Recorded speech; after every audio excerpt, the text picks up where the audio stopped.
going on, everybody? So I want to talk about Obama's new executive action that he put out about gun control. I'm kind of laughing about it because it doesn't affect me in the least. I have guns, and it doesn't change a thing for me. It doesn't change my ability to buy guns or sell guns or anything. So this executive action, the main focus point of it was to close the dreaded gun show loophole. This executive action has made it so that if you buy a gun from a dealer, either face-to-face or over the internet, you have to have a background check performed. Well, here's the catch. That was already the law. That isn't something new that he's put into place. That was already the law, exactly law. He didn't change the law. That was the law to begin with. You might say, oh, well, you know, this will stop somebody from going to a gun show and buying from a private seller and not having a background check run. Well, actually it doesn't, because private sellers are still not required to run a background check. But here's the thing about private sellers and gun shows. Many gun shows have changed their policies to where they will only allow people with an FFL, which is the Federal Firearms License, the people that run background checks on you. They won't allow anybody but them to set up and sell at their gun show. So for those gun shows, it's a non-issue, because there'll be no private seller there to buy from. The gun shows that do allow private sellers charge so much for a table fee that if you're a private seller with a couple guns to sell, it's not worth your money to go to the gun show. So in reality, nothing's changed. Nothing's changed. You still can't go, you couldn't go to a gun show and buy a gun without a license before, and you can't now. So I don't really know why that was worthy of making an executive action. Now, something else he did was, they're like, oh, well, we have added some more agents to process background checks to keep them from slipping through the cracks. Well, let me just explain this. There were over 23 million background checks performed last year. 23 million. Does that sound like there's a big problem with background checks slipping through the system to you? Doesn't to me. Here's how it could slip through the system. Say you go in and you apply for a background check and it takes them 3 days to get back to you. At 3 days, you are automatically approved. Well, that sounds terrible. No, it's not. Here's why. The majority, and I'm talking 99+% of background checks come back approved. Why is that? Because people who can't pass a background check know they can't pass a background check, and they don't try. They buy a gun, they either have someone buy a gun for them and give them the money, which is highly illegal, and if that person gets caught, it's a lot of prison time. Or they just buy an illegal gun from an illegal seller.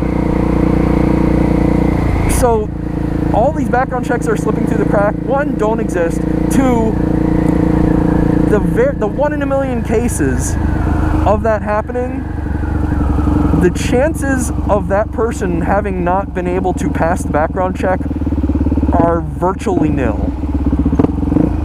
So what else does this executive action cover? Well, he's made buying machine guns illegal. Fully automatic weapons are now illegal. Here's the thing, they were already illegal. They've been illegal since, it was either 1984 or 1986, I don't recall which. But they've been illegal since then. You couldn't just buy one. He says, oh, well, people could just get an NFA thing and go buy one. It's not nearly as simple as that. Yes, you could get the NFA, you could do a trust, an NFA, tax, and go buy one. But a fully automatic weapon, first off, there haven't been any put onto the market since the 80s when they were banned. Yeah, I'm just doing a loop here because I got something to be talking about. So, the ones that are out there, you have the AR-15, which is a semi-automatic weapon. The fully automatic version, that would be the M16. An M16 will set you back somewhere north of $20,000. There aren't a whole lot of street-level criminals rocking up with $20,000 to buy a machine gun. It really isn't an issue, and if you look at the statistics of shootings by criminals, it's not happening with automatic weapons. So they're fixing a problem that doesn't really exist. Am I saying machine guns should be legal? No, I'm not saying that.